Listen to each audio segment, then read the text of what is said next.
नमस्कार दोस्तों, आज हम अपनी वीडियो के पार्ट 3 में आ गए हैं। तो हमने अभी तक बात करी कि टैक्स कंसल्टेंट कौन होता है, टैक्स कंसल्टेंसी क्या होती है, ऑफिस के लिए कितना खर्चा लगता है, कुछ नॉलेज हमें कैसी चाहिए, सर्विस हम कौन सी प्रोवाइड कर सकते हैं। इस तरीके की हमने बातें की थी। अभी आगे हम थोड़ा सा और जो आज बात करेंगे तो पहले टॉपिक से ही रिलेटेड है। तो आज हम बात करेंगे कि एक टैक्स टैक्स कंसल्टेंट को कितनी नॉलेज होनी चाहिए, क्या नॉलेज होनी चाहिए और वो नॉलेज कहाँ कहाँ से ले सकता है। क्योंकि ऐसे नहीं है कि भाई आपने सिर्फ खाली एक डिग्री ले ली, कुछ भी आप ग्रेजुएट हो गए तो सोचो कि आप भाई मैं तो अकाउंटेंट बन जाऊंगा या टैक्स कंसल्टेंट बन जाऊंगा, तो वो सफिशिएंट नहीं है। तो आज की वीडियो में हम यही बात करेंगे कि आपको नॉलेज कहाँ कहाँ से मिल सकती है। तो देखो, पहली बात तो मैं आपको बताना चाहूंगा कि ये जो मैं वीडियोस बना रहा हूँ, how to become tax consultant, ये किसी सीए के लिए नहीं है। क्योंकि सीए ऑलरेडी काफ़ी ज़्यादा पढ़ाई करके आए होते हैं। सीए, सीएस, सीडब्ल्यूए पढ़ाई करके आते हैं। जैसे मैं हूँ तो मैं सीए बैकग्राउंड से हूँ, मैं काफ़ी सारी पढ़ाई करी है, कई साल तक मेहनत करी है, टैक्सेशन पढ़ा है, ऑडिट पढ़ा है, लॉज पढ़े हैं। तो हम लोग पढ़ाई करके आते हैं, हमें तो ऑलरेडी वो चीज़ें आती हैं।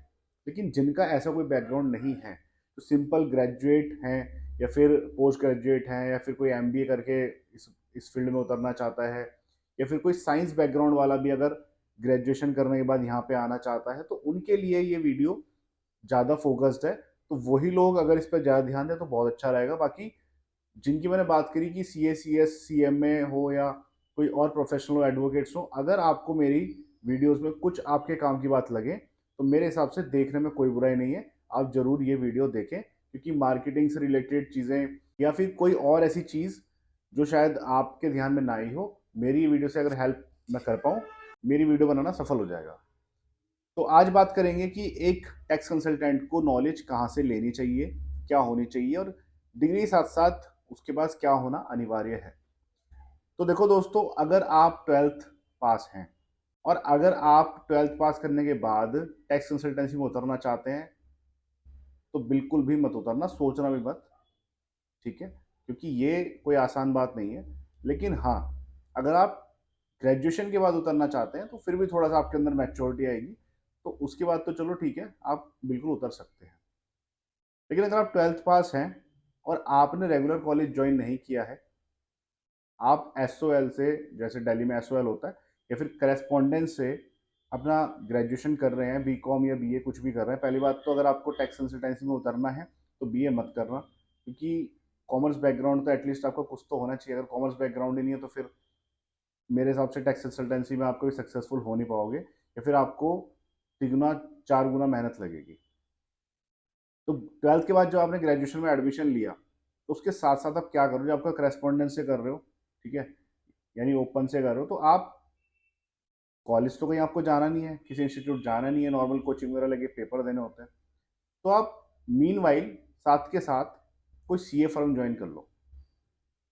बेस्ट बेस्ट बेस्ट ऑप्शन है कि कोई सी ए फर्म ज्वाइन कर लो। और एकदम से सी ए फर्म अगर आप ज्वाइन नहीं करना चाहते, तो कोई भी साल या 6 महीने का एक कोर्स कर लो। बहुत सारे इंस्टीट्यूट्स हैं मार्केट में जो कोर्स कराते हैं, जो अकाउंटिंग का कोर्स कराते हैं, अकाउंटेंट का कोर्स कराते हैं। कोई कंप्यूटर अकाउंटेंट किसी ने नाम दे रखा है, कोई diploma in accounts and finance का नाम दे रखा है। तो कोई भी आप ऐसा कोर्स कर लें, और महंगा कोर्स लेने की ज़रूरत नहीं है, एक नॉर्मल कोर्स आप कर लें, ताकि आपको कंप्यूटर की अच्छी खासी नॉलेज हो जाए, टैली आपको आ जाए, ठीक है, एक्सेल की नॉलेज हो जाए, जीएसटी, इनकम टैक्स, इनकी सबकी थियोरटिकल नॉलेज तो एटलीस्ट आपको हो जाए। जिस टाइम पे आप कोर्स कर रहे हो, साथ ही साथ थोड़ा सा यूट्यूब का सहारा लेके भी जो चीज़ आपके लिए रेलिवेंट है, फालतू चीज़ों में नहीं घुसना है, जो चीज़ आपके लिए रेलिवेंट है उन चीज़ों पे ध्यान देते हुए उन उस नॉलेज को भी ग्रैब करो। काफ़ी सारी नॉलेज मेरे चैनल पे भी आती रहती है, जैसे बिजनेस करेगा इंडिया चैनल पर आप वीडियो देख रहे हो। मैंने आपको, जैसे आप पहले ही बताया, मैं टैक्स कंसल्टेंट हूँ, तो टैक्स सहायता के नाम से मेरा चैनल है। टैक्स सहायता के चैनल पे बहुत सारी टैक्स रिलेटेड वीडियोस आती रहती हैं, तो वो चैनल भी आप सब्सक्राइब कर सकते हैं। एनीवेज, तो आपने जब कोई कोर्स कर लिया, कोर्स करने के बाद आप तुरंत कोई सी ए फर्म ज्वाइन कर लो।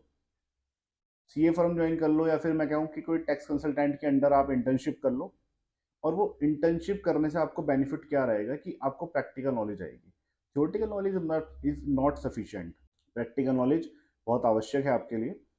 तो आप प्रैक्टिकल नॉलेज के लिए कोई सी ए फर्म या कोई टैक्स कंसल्टेंसी फर्म को आप ज्वाइन कर सकते हैं। अब देखो, बात आती है कि कितने टाइम के लिए ज्वाइन करना चाहिए। तो कहने को तो अगर मैं अपनी बात करूँ तो मैंने तो 3.5 साल की आर्टिकलशिप ट्रेनिंग की थी सीए के अंडर।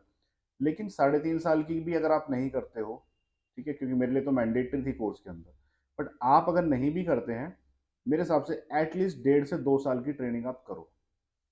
1.5 से 2 साल आप सीए के अंडर काम करो, आपको बहुत अच्छा एक्सपोजर मिलेगा। इस फर्म में आप काम कर रहे हैं, ध्यान रखिए कि वो फर्म कोई बहुत ज़्यादा बड़ी फर्म ना हो, ठीक है, ये बिल्कुल भी छोटी ना हो, मतलब ऐसा भी ना हो कि खाली 1-2 एम्प्लॉय ही काम कर रहे हैं उसके अंदर, या ऐसी भी ना हो कि उसमें 20-25-30 एम्प्लॉय काम कर रहे हैं। एक मीडियोकर फर्म, 4-5 एम्प्लॉय भी हो, 7-8 एम्प्लॉय हो, चल जाएंगे, उनके साथ आप बैठ के सीख पाएंगे, क्योंकि वहाँ पे आपको काम का एक्सपोजर बहुत अच्छा मिलेगा, नॉलेज बहुत अच्छी मिल पाएगी।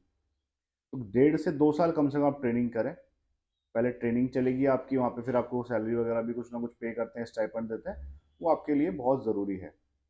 अगर आपने ट्रेनिंग नहीं करी, आप सोचेंगे यार, लोगों को लगता है, मेरे पास बहुत सारे ऐसे बच्चे आते हैं, क्योंकि मुझे 12+ ईयर्स हो गए हैं काम करते हुए, तो बहुत सारे मेरे पास ऐसे बच्चे आते हैं जो सोचते हैं सर हम 3 महीने काम कर लें तो हम सीख जाएंगे और उसके बाद हम कहीं पे कंपनी ज्वाइन कर लेंगे। या फिर कोई आता है वो 12th के बाद मेरे यहाँ पे ज्वाइन तो कर लेता है, लेकिन उसको 6 महीने में इतना ज़्यादा ओवर कॉन्फिडेंस हो जाता है, वो सोचता है कि मैं तो अकाउंटेंट बन गया। बहुत सारे लोग मेरे पास ऐसे आते हैं, बट मैं सबको यही बोलता हूँ, यही समझाता हूँ कि बेटा 1.5 से 2 साल अगर आप नहीं काम कर सकते तो आप ज्वाइन मत करना, क्योंकि आप मेरा भी वक्त ख़राब करेंगे और अपना भी वक्त ख़राब करेंगे। तो ओवर कॉन्फिडेंस में कभी मत आना। कुछ बच्चे तो ये सोचते हैं कि हमने अकाउंटेंट का कोर्स कर लिया तो बस वही मेरे लिए बहुत है, जबकि जो कंप्यूटर इंस्टीट्यूट्स होते हैं, जो भी एजुकेशन इंस्टीट्यूट्स होते हैं, ज़्यादातर वो आपको इतनी अच्छी नॉलेज नहीं दे पाते जो मार्केट में चल रहा होता है। तो मार्केट में अच्छी नॉलेज के लिए आपको सीए फर्म ही ज्वाइन करनी चाहिए, टैक्स कंसल्टेंसी फर्म ही ज्वाइन करनी चाहिए। क्लियर है? और ज्वाइन करने के बाद आपको किस किस एरिया पे काम करना चाहिए? तो देखो, एक किसी भी फर्म के अंदर बहुत सारे काम होते हैं। कोई जीएसटी इनकम टैक्स रिलेटेड ही सिर्फ करता है, कोई जीएसटी इनकम टैक्स ऑडिटिंग, ठीक है, और आपका आरओसी का काम, वो फर्म कई सारे फील्ड में काम करती है। तो आपको जिस टाइप का भी काम करने को मिल रहा है, आप सीख लो, ठीक है, क्योंकि आपको ये सारी चीज़ों की नॉलेज मिलेगी तो और भी काफ़ी अच्छा एक्सपोजर मिलता रहेगा। हालांकि जब आप किसी कंपनी में जाते हैं, जॉब करने के लिए जाते हैं, ठीक है, तो उसके लिए तो आपको अगर खाली टैली आती है तो वही सफिशिएंट होता है।